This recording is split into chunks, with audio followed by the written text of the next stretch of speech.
Hi, I'm Pietro Lesci. In this presentation, I will discuss our recent work, Causal Estimation of Tokenization Bias. This work has been published at ACL 2025 and is the result of a collaboration with Clara, Thomas, Andreas, and Tiago. Before diving into tokenization bias, let's first understand what tokenization is and why it's so fundamental to language modeling. When a model sees a sentence like "today is a sunny day," it doesn't process the raw text directly. Instead, we need to convert it into a numerical format. There are many ways to do this, each with its own trade-offs. At the one end of the spectrum, we could represent text using Unicode code points, UTF-8 bytes, or graphemes. These approaches give us very small vocabulary but result in long sequences, which are computationally expensive to process. At the other end of the spectrum, we could use word-level tokenization, which gives us shorter sequences, but requires a huge vocabulary to account for all possible words, including rare and inflected forms. So model language models strike a balance by using subword fragments like _2, day, or _sun. These are short enough to generalize and compress well, while still expressive enough to capture linguistic structure. So tokenization is the process that maps between raw text and these subwords units. We typically describe a tokeniser as a tuple of three components: a vocabulary V, a tokenization function tau, which maps text to subwords, and its inverse, that reconstructs the text from subwords. Depending on how these components are defined, the same string can be represented very differently. So in this talk, I want to convince you that tokenization isn't just a preprocessing step. It's a core design choice that shapes how a model perceives language. And as we'll see next, this choice can introduce bias in surprising ways. So now let's zoom in on a tokeniser. A tokeniser can be represented as a tuple of three components. First, the vocabulary. This is the set of subwords available to the model. The vocabulary is constructed during tokenizer training phase, and each algorithm for creating a tokenizer has a different way to come up with these subwords. In our paper, we focus on a class of tokenizer that we call bottom-up tokenizers. These tokenizers start with an initial set of symbols, called the alphabet, and iteratively built up subwords by merging pairs of previously included subwords until a fixed vocabulary size is reached. In this simplified example, we start with the full set of 256 bytes. Here I'm only showing a subset of those. And we allow the vocabulary to grow up to 261 subwords. The second item in the tokenizer is the tokenization function tau. This function takes a string and segments it into character spans, mapping each span to an entry in the vocabulary. To understand how it works, let's work through an example using the sentence from the previous slide. To tokenize the sentence "today is a sunny day," we first apply a pre-tokenization step that uses regex rules to split a string into word-like units and isolate punctuation. To simplify the exposition, I included pre-tokenization as part of the tokenization function. However, I want to point out that pre-tokenization deserves its own presentation, as it has been shown to be responsible for many issues in language modeling. I'd like to mention the very nice blog post by Catherine Arnett. So once the string is split into word-like units and the punctuation is isolated, we apply the tokenization function to each unit separately. In this example, I use the longest prefix match tokenization function, which scans a string and tries to match the longest possible span to a subword in the vocabulary. This tokenization function is used by the famous word piece tokenizer. So let's focus on the substring _sunny.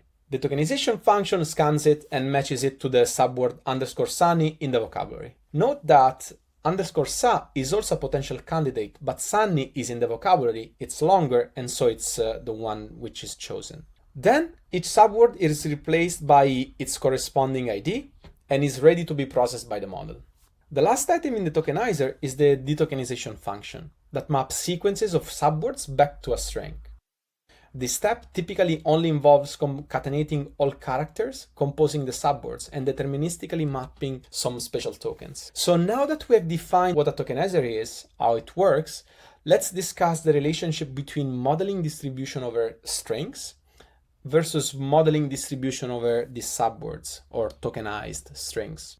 Language modeling is the task of defining a probability distribution over character strings. We can write this distribution autoregressively as follows. Here, the US symbol is a special one that does not belong to the alphabet and denotes the end of a string. but this is just a technicality. As we said before, most modern language models do not model character strings directly. Rather, they model distribution over subword strings or tokenized character strings. Note that each subword is simply a character span. For example, the subwords _2 represents the character span TO in the original string. So without going into much detail, intuitively, tokenization is just a way to factor the probability of a string into smaller conditional terms. And we can easily map from one to the other representation. So we can thus say that this distribution are the same. Now that we have established that the connection between probabilities over character strings and tokenized strings, we can ask whether the way we actually tokenize the string matters. Let's continue with our running example and consider two possible tokenization. One using our standard tokenizer, and one using a tokenizer with a vocabulary that does not include the subword _sunny. Now, suppose that we want the probability of the string, of the character string _sunny, given some context. Like in this case, today is a, and we want to compute the probability of sunny in this context. With the tokenizer on the left, which includes _sunny as a subword, the model predicts the probability of sunny given the context directly. With the tokenizer on the right, on the other hand, which splits the word sunny into two subwords, the model must instead compute the probability of sa given context times the probability of ni given context plus sa. So we have an extra autoregressive step. So even though these two expressions are mathematically different, they are both computing the probability of the same character string. That is, they cover the same space of strings. So ideally, they should give the same result, the same probability. In principle, this means that the choice of the tokenizer doesn't matter. However, we train language models to approximate this distribution over tokenized strings. If we could train perfect model, this equivalence would always hold. But in practice, models are imperfect. They are exposed to only one tokenization during training, so they might learn to assign different probability to the same string, solely due to how it is split. So in practice, the choice of the tokenizer matters. This mismatch in probability assigned to the same string due only to tokenization is what we call tokenization bias. And the goal of our paper is to measure it. In general, we can define different kinds of tokenization bias depending on which properties of the tokenizer we change. As we saw in the previous slide, our paper focuses on one specific property, namely whether a particular subword is included in the vocabulary or not. More precisely, we aim to estimate the difference in probability that a model assigns to a string when it is tokenized as 1 versus 2 subwords. Let's revisit our example from earlier. Consider the subword sunny. We want to estimate how the model's assigned probability to this string would change if sunny were removed from the vocabulary, so that the string sunny gets tokenized instead as two subwords, sa and ni. This difference in probability between the one subwords and the two subword version is what we call tokenization bias, which we denote as psi. Continuing with our example, let's explore why it's challenging to estimate tokenization bias accurately. When we train a language model, we do so using only one tokenization scheme, right? So this means that we can observe only the first term in this equation, the one based on the chosen tokenization. However, the second term, that is what would happen under an alternative tokenization, is counterfactual. We cannot directly observe it. So let's look at three possible strategies for estimating this counterfactual term. First, we might try retokenizing the string using the same vocabulary. For example, even if the model was trained on the subword sunny as appearing as just as one subword, we could try breaking it into sa and ni instead.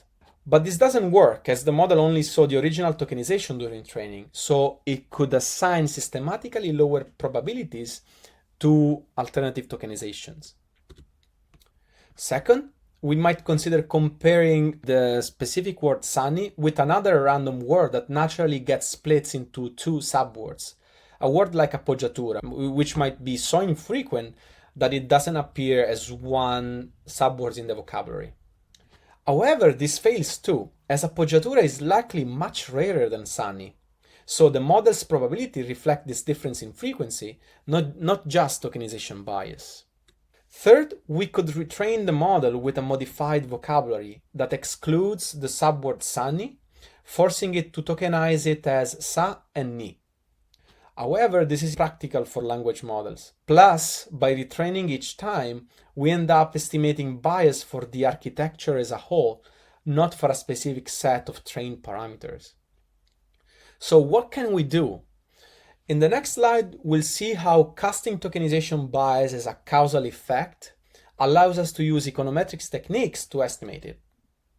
So our approach is as follows. We can take advantage of a key property of bottom-up tokenizer to design a principled estimator of tokenization bias. As we have seen, bottom-up tokenizer construct their vocabulary iteratively, selecting one subword at a time. Let's revisit our running example. The process begins with an alphabet, omitted here for space, and then creates new subwords by merging pairs of existing subwords. So each bottom-up tokenizer uses an objective function to decide which pair of subwords to merge next. For example, byte pair encoding, or BPE, uses the pair's frequency. This gives us a natural ranking or order of subwords, which we can place along an axis. In principle, there's nothing stopping us from continuing to merge and creating ever larger vocabularies, but in practice, we set a cutoff. This cutoff is an arbitrary vocabulary size limit that we decide a priori.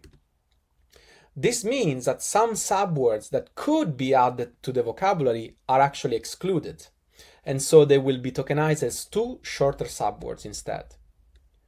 For each of these subwords appearing on this axis, whether it is out of vocabulary or in vocabulary, we can compute the model's assigned probability. Importantly, for out of vocabulary subwords, we compute their probabilities autoregressively as a product of their probabilities of their component subwords. We operationalize the subword's probability as its average contextual probability.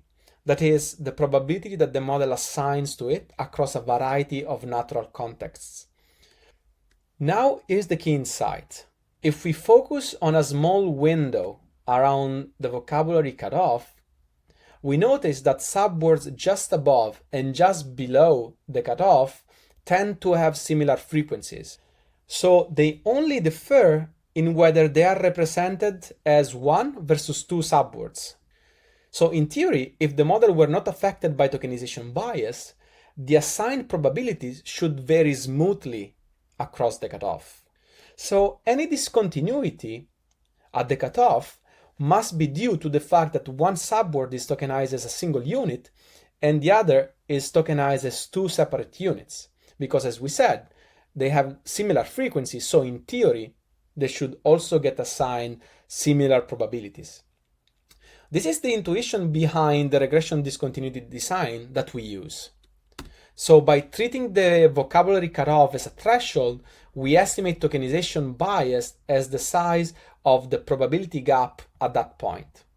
So with our regression discontinuity design approach, we lose some granularity in the sense that we cannot estimate tokenization for the specific subword. We can only estimate it as an average across subwords in the window. However, what we gain is quite a lot, because we can compute tokenization bias without retraining the model by simply collecting model probabilities over subwords in context. So let's quickly discuss our experimental setup. Our method requires knowing which subwords would be added if we allowed for a larger vocabulary. So we trained tokenizers from scratch. Our default setting includes a small llama-style language model trained on the minipile using the BP with 32,000 tokens. We consider a window of 5,000 subwords around the cutoff and collect their log probabilities on the minipile validation set. And as our regression function, we use a simple linear regression. In our paper, we also experiment with different settings, which I will discuss in more detail later. In this plot, we are showing tokenization bias at the end of training. On the x-axis, we represented the token rank, and at 32K, as we discussed, we have the cutoff. The gray lines in the background represent the actual average probabilities across tokens, while the green and orange line are the regression fits. So if we focus on this plot, we see that we estimate tokenization bias to be around 2.88 nuts, which means that subwords that are represented as 2 tokens receive roughly 17 times less probability due solely to tokenization. We also explore different functions to aggregate the in-context probabilities per each subword. Subword inclusion significantly affects output stability. Also, we want to check how robust our estimates are to the functional form, and we can see on the bottom row that when changing from a simple linear regression to a very flexible function, results do not change. And also we check how the estimates change as we change the window size. As we can see from the plot, as soon as we have 500 tokens in the window, the estimates start to stabilize. In these plots, we explore how tokenization bias changes across training. On the first plot on the left-hand side, we want to explore what happens across training if we fix the model and the tokenizer and we change only the vocabulary size. In the second plot, instead, we fix the model, the vocabulary size, and change the tokenizer. And on the last plot on the right-hand side, we fix the tokenizer, the vocabulary size, and change the model size. The first thing to notice is that tokenization bias drops sharply at the beginning of training and grows as model improve. We observe weaker biases when we use small vocabulary sizes, and as soon as a critical vocabulary size is reached, the tokenization bias stabilizes. We also observe that tokenization bias is consistent across tokenizers. Comparing small and large language models, we see that there is a smaller bias in larger models. And across training, bias does not seem to decrease, even for these larger, in theory, better models. Tying the input and output embedding further exacerbates the tokenization bias. So, considered together, these results suggest that tokenization bias may be a persisting property of language models. To summarize, in this paper, we presented tokenization bias and introduced a way to estimate it. And if you're interested in discussing this more, please feel free to reach out to me. Thank you very much for your attention.